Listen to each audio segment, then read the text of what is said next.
test.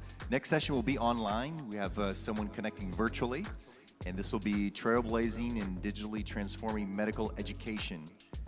And Renah will be leading that one as well.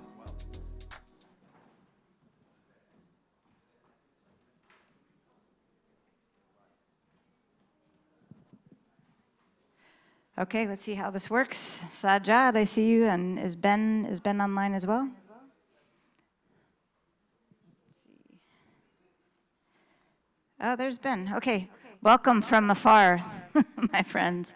So we have a fun showcase for you here. Actually, I'll let John. John, do you have the intro announcement, maybe? Yeah. You want to announce? I can do it. Okay, I'll do it. So we'd like to welcome you to this session on Is Education in Crisis and How Do We Fix It? I already think I know the answer to that, but we'll let Professor Ben Kotze from Central University of Technology in South Africa speak about that, along with Professor Sajjad Hussain from the University of Glasgow, Scotland in the UK. Welcome, my friends. It's so great to see you and see you here, and I think we have a presentation. I just want to ask Ben, are you able to run that from your side? Would you like to run your slideshow? To start out? Yes, I hope you can hear me. Okay, fantastic. Let's see if we can hear you. Go ahead, Ben. Am I audible? All right. We're working on the audio. Hold on.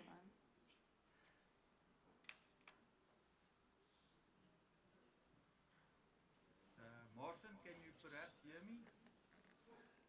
I think there's some.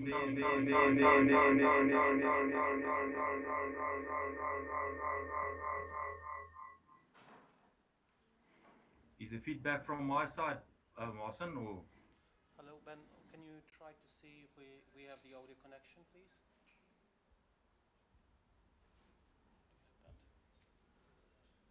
No, it should be on our side. It looks like it should be okay on yours. Yes, I can hear you fine. All right. No, it's good. All right, we hear you. Go ahead, Ben. Thank you so much. Okay, thank you so much yet again from a nice and warm South Africa, spot on almost down the middle of Africa in the south. So I hope you enjoy what we are going to discuss. And as stated by Renah, it's the question poses in this session is education in a crisis? And do we fix it? And I'm just going to share something with you from our institution, a little bit from us. So my immediate answer would be yes, a definite yes. But I will also say that this is not something new. It's something that started way back, and it's not only at tertiary level, but at school level as well as a possibility. Now, the problems which I've identified, I want to discuss a little bit more, is that everything started for us mainly during lockdown, where an online type of engagement for an institution that was face to face always became evident as most of us endured. Uh, our large student numbers and lab sizes and class sizes was always a problem. And then project application and visualization from 3D printing, which we also always used in engineering, and with our 3D center printing, which I'll share a little bit with you, was always evident, and share something there with you as well. And then looking at what we are trying to do at school level, and syllabuses and teaching and learning applications. And then obviously, we as an institution called a University of Technology still would love and have hands-on as the winner and the prize. I've said everything started during lockdown. We wanted to give classes and practicals, and we couldn't. So EON was one of our partners coming on board with a wonderful idea, which could be used on all devices. I'm showing just a few here, but for us as a poorer community in Africa, the cell phone was mostly used. So we could continue using this as a teaching platforms, and definitely for going into practicals and what stood out was that it's more interactive rather than just watching videos or slides. And yes, I have to state that it was an emergency arrangement then. Uh, Before lockdown, we started increasing our class and our venue sizes by having something similar to what we are or that we got used to in terms of Teams meetings, Zoom meetings, and as Google Meet now is presenting to us, where we had screens, microphones, connectivity, um, uh, projectors, all of that in the classrooms. But obviously, the skill set increased so much during lockdown, and so we could continue with this. And adding to this, the platform could now be shared and discussed afterwards as well. Looking at something that we have implemented, and these are now addressing the issues which we've got. Looking at the large student numbers and the small lab sizes, some of our lecturers had to do the same practicals maybe 10 times over in a week. And something that is tedious is, for instance, safety, which is compulsory for us. And this could be done on a platform with video links, with uh, uh, audio, and a student could prepare in a laboratory where he or she is going to end up eventually in preparation for something like this. And assessments could also be done then. This went on to machine labs. This specific lab is well equipped but can only accommodate 40 students. And the current class size for this lab is 300 students. So dividing that up, looking at the amount of practicals they can do in a 12-week academic week was limited to 2 or 3 practicals. Now we are doing much more practicals, almost 10 practical sessions covering a lot more of the syllabi by having this introduced. And yes, you could argue the student isn't doing all the practicals himself, but it's interactive and he or she can still learn at least 8 other practicals or practical examples rather than standing by and be observant and be interactive. So this is addressing some of the issues. I talked about project application and visualization on the 3D printing. This idea started off originally in 2003, where an engineer could do a 3D printing of his or her design and then conceptualize or test it and look if it could fit and if the design is still okay. And this was utilized, and we went on, and in 2013 we became accredited for medical implants as well because we have titanium 3D printing machines. But what is the issue now? We could conceptualize it, we could use it, but the preparation for such an operation, for such a test, for such an implementation or practical application was limited to the technician which did the design before the printing commences and completed. This is still a very expensive exercise. So including the EON platform could be used now or is used now for doctors and technicians in preparations for operations, for checking and visualization of these 3D prints in a virtual room. Then as projects, part of our PDTS center, as seen in this example, a project could be tasked, developed, and spatial meetings was used elaborately in this project, uh, and discussions could go on. And then afterwards, retrospection of how the project have changed, how the implementation phase looked like. This is just something that we have done as well. And I, I'm not saying everything is a proper solution to our problems, but it's definitely in the right direction. I talked about schools. We struggle to get school learners with the proper grades, as well as having maths in it. And in South Africa, the teaching department has taken a focus of changing the subject technology to something called robotics, programming, and training. And as you can see, part of the syllabus is mainly focused on augmented and virtual reality.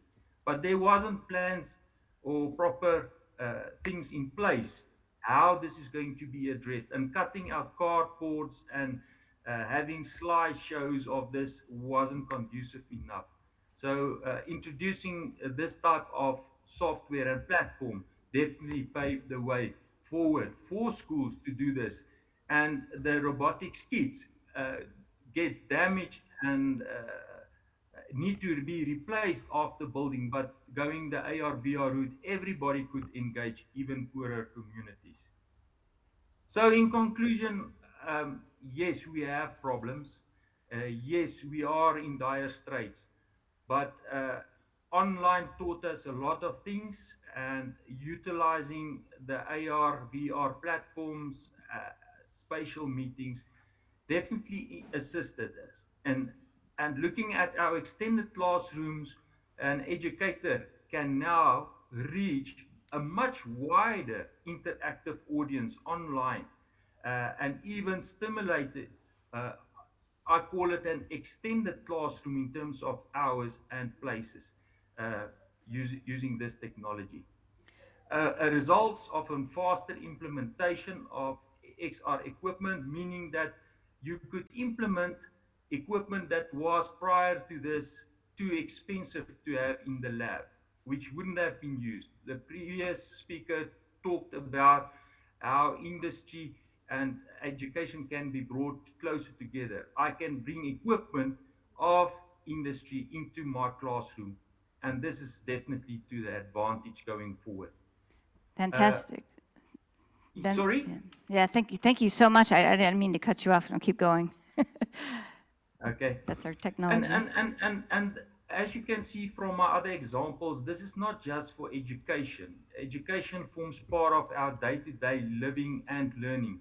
So it is definitely a roll-out plan to companies, to partners, to almost change with this. And and the solution is keeping up, hopefully, and will change dramatically, I think, going forward. As I've said, hands-on is still the goal, but as I also mentioned, is at least more learners, more students could get engaged with something which wouldn't have been possible prior to this. And we can still now have a lot of groups doing practicals in a much shorter time because they have exercised it and then can make readings, work with the equipment, uh, don't damage it as much, and definitely have a feel and take on of what's going on in laboratories. CUT is also now currently contributing on a lot of forums and platforms with this solution, going into industry, governing partners, uh, hospitals, doctors, and really trying to let people come on board and see the advantages which we have encountered on. Two institutions in South Africa have started an international hub for future of work. And this is the case of lifelong learning, and as well as lessons we learned from the past, that we are engaged in teaching and education now. And what we are teaching today may not be applicable for those going into the future and utilizing these skills and knowledge. So thank you for that. That is my take on this. Thank you so much. And I just wanted to, and then we'll have Sajjad talk for a few minutes. But I just wanted to say a quick comment that you're the third person now, and all of us are teachers that mention student learning outcomes. I think it can't be stressed enough how important it is to make a roadmap to learning that starts from that. So the basic teaching principles don't go away, but the way that we deliver is greatly changing with visual content. But the other thing is the thing that happens to us in person when we teach in a lab, and one of the things I teach is audio engineering. So everybody sets up the lab, and then they sit around. So this is in a live situation. It's not just virtual that this is a problem, it's a live situation. There are not enough things to do for a class of 30 students with one piece of equipment. So I run into that same problem. This solves that problem where everybody could be doing learning and interactive learning in that same lab in person at the same time. So Ben, you just brought that to mind. I mean, that was a fantastic comment, so I wanted to thank you for that. And with that, let me move on to Sajjad. And I think you're running your slides from your end, maybe? Right. Thank you very much, Renah. Can you hear me? Yes, we can. Thank you. Okay, and you can see my slides on the screen, right? Yes. Right. Hi, everyone. I'm Sajjad Hussain. I'm a reader, not professor, as Renah mentioned in the introduction. It's a British way of saying professor in the waiting. So I'm still in the waiting. Uh, so I'll be talking about University of Glasgow EON Access Center that is created in collaboration with EON XR, and I'll be showcasing some of the demonstrations that we have developed during the last year. The talk is going to be somewhat relevant to what Ben was uh, presenting, but with a slightly different focus. But eventually, you might feel that we are sharing our thoughts. So before I proceed, I just want to briefly introduce University of Glasgow. It's the fourth oldest English-speaking university, and consistently ranked in the top 100 universities of the world. EON XR, you might have already heard a lot about EON XR, a leading AR/VR company with a focus on research and education. So EON XR University of Glasgow Center was established in 2021, and it supports over 2,000 academics as well as staff members, internees, and research partners to create the AR/VR content. And the benefits which I have highlighted here, the first and foremost benefit that we anticipate is the enhancement of teaching and learning to support the learning of our students, or improving their retention and improving their learning times. And the other side advantages that we foresee are knowledge exchange and public engagement with the local businesses, industries, even schools, to motivate and inspire the growing generations about the prospects that merged reality holds. And new income streams that we envisage in terms of securing funding, as well as selling the contents, lessons that we develop as part of this program. And research scopes, we have Scotland 5G Center at University of Glasgow, and we think that with Scotland 5G Center, we have infinite possibilities of merging EON XR 5G and unleashing this power to different sectors like healthcare.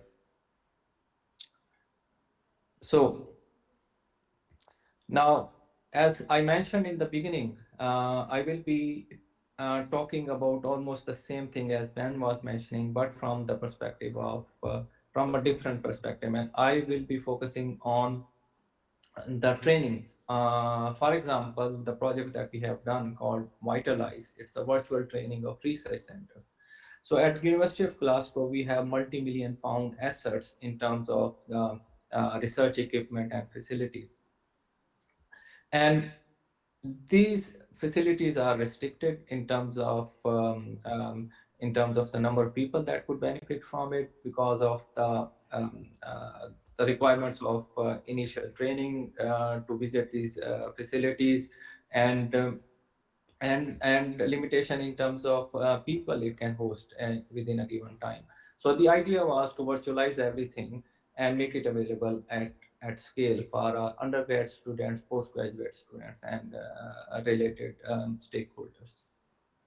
So I will be quickly going through, as I know we are short of time, I will be quickly going through to the introduction of some of the research centers and the content that we have developed for these research centers. So for example, I was talking about Scotland 5G Center, and here is the virtual tour of Scotland 5G Center. And as you can see, anyone who physically cannot be there, they can see in the virtual world, and they can get the information with these annotations or the information about different parts of this 5G center can be established. And moving on, we have a very advanced RF and microwave lab with where we have different equipment. So, for example, for different one of the equipment, virtual network analyzer, which is very important for RF and microwave measurements, we created a 3D model, and with the help of the sporting videos, we trained our students on the use of these equipments, how different functions of this device can be used to measure different parameters. As part of our microelectronics lab, we are working on brain implantable devices, and this demonstration is about how a nano chip can be inserted into a brain. And this whole, so we have a brain model, and then we can see how the nano chip can be implanted into the brain to tackle various diseases. So, and we can see the enlarged version of that nanoscale device. Then moving on to the quantum lab, we have dilution refrigerator. The purpose of this refrigerator is basically to achieve very low temperature, like in millikelvins. So this is one asset that is created for the introduction of this dilution lab. Different parts of this refrigerator can be explored in the virtual world. Moving on, one of my favorites is a special meeting that is a very cool feature of EON XR. So I wanted to show the special meeting aspect for a 5G pop-up network. So we have a pop-up network, 5G pop-up network available at our premises. However, the construction or installation of that pop-up network is not cannot be easily done. So what we have done is uh, we have created the virtual model of that 5G center, a 5G tower. And what we can do is we can, tear apart different components of this 5G tower, look at the different components, tell our trainees to see where the cables are going to be plugged in, how we can mount a whole 5G tower. So remote training can be provided to establish a 5G connection within virtual world. So as you can see here, we can explore different parts of the 5G tower. And then another aspect is we have, so this is still the 5G tower that can be explored, broken down in pieces, and joined together at the end. We have good presence in robotics as well. So we we created some demonstration on Spot as well. So Spot is a very famous robot, as you might know, and so you can play around with the robot in the virtual world. So in conclusion, this partnership has really helped us to create some content that can be made available at scale. Uh, these these these facilities, which are normally not available to people, uh, for example, they are remotely placed, or they cannot physically come on campus. They can virtually visit these facilities. And as Ben was mentioning, especially with the hands-on training, if we can create the digital twin of these teaching and research labs, there is a huge potential to attract um, people at mass who can virtually, without any limitation, can access these facilities.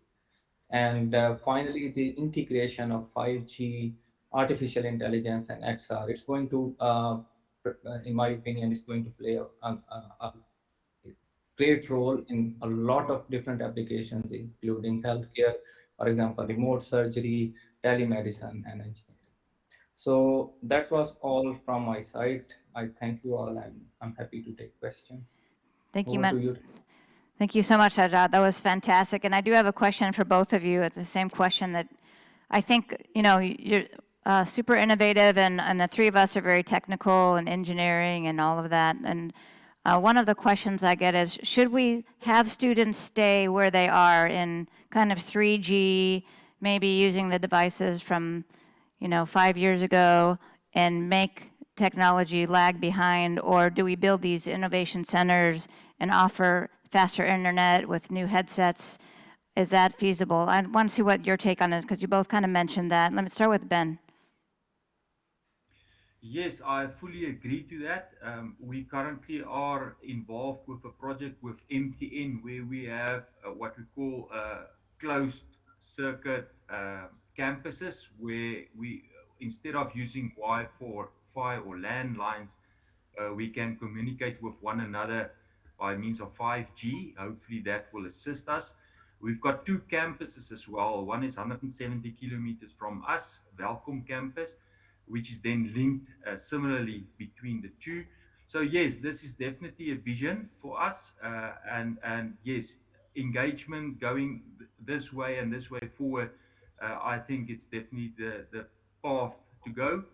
A lot of research is going on with that. We've got a lot of mining communities in close proximity. So yes, I vision that this type of way of teaching and speaking and knowledge building will definitely be leaps and bounds from now onward going. Thank you so much. Would you mind commenting as well, Sajjad? Yeah, just to add to what Ben has said, I would say COVID has basically brought the genie out of the bottle. And this technology innovation is not going to go back in the bottle. So the expectations from the world, from the students, from the academics are that this sort of technology is here to stay, and it's going to play more and more role in whatever we are going to do in the academic world in future.